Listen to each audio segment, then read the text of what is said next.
রশি বাইতে তো আসলাম, কিন্তু জানো কি কেন এসেছি? কেন? ওই আমার ছেলেটা মাছ ছাড়া দুধনলে ভাত গিলতে পারে না। ঠিক সেরকম আমার জামাই মাছ মাংস ছাড়া নাকি তার বাপ মুখে ওঠে না। তাহলে তো বলেছিলাম যে নিজে বয়ে খায় না। না নিজে বয়ে খাবে না, আমি বয়ে দেবো তো তোরা এটা খাবে। তো হোটেলে থেকে যেতে পারে, আর বাড়িতে আসে কেন? বাড়িতে আসে মুখ দামটা হুনাতে। ঠিকই বলেছো। গেছর যে বউ আছে না, গেছর বউয়ে তো কিচ্ছু কাম করে না।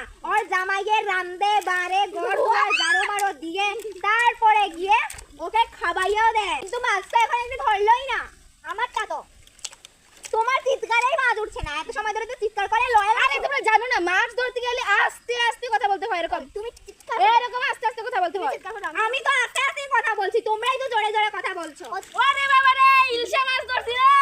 দেখিছেন আমি ধরছিনি? ও মাই গড, দেখিছেন আমি ধরছিনি? ও মাই গড, ইটা কিতা মাছ আর সামনেই না দেখা লই। এদিকে গাছ খাও।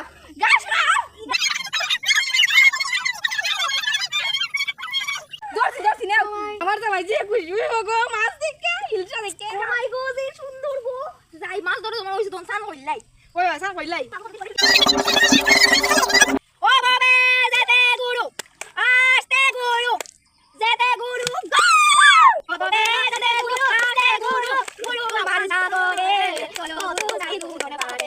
ও আমারে কেরা যেতে ভয় করে, চলো গুরু যাই দুজনে পারে। ও বাবে যেতে গুরু, আস্তে গুরু, যেতে গুরু গো। ও বাবে যেতে গুরু, আস্তে গুরু, গুরু আমার সাগরে চলো গুরু যাই দুজনে পারে। ও আমারে কেরা যেতে ভয় করে, চলো গুরু যাই দুজনে পারে।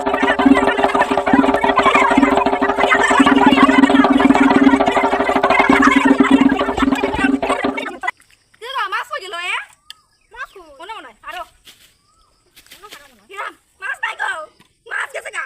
মাছ মানে বাইসা গেছে গা। তোমরা পুরো মাছ বাইসা গেছে গা। ওই তোমরা যে আলে গান গাইছো, যে আলে গান গাইছো, মাছ না গিয়া যাইবো কই? আমি যাই গা। আমার বলি দিও পুরা গো। খেসা খাইবা আজকে জামাই দাদা হইছে। আমি যাই গা। বাবা গো, উঠা তো খালি হই না। থাকো তোমরা।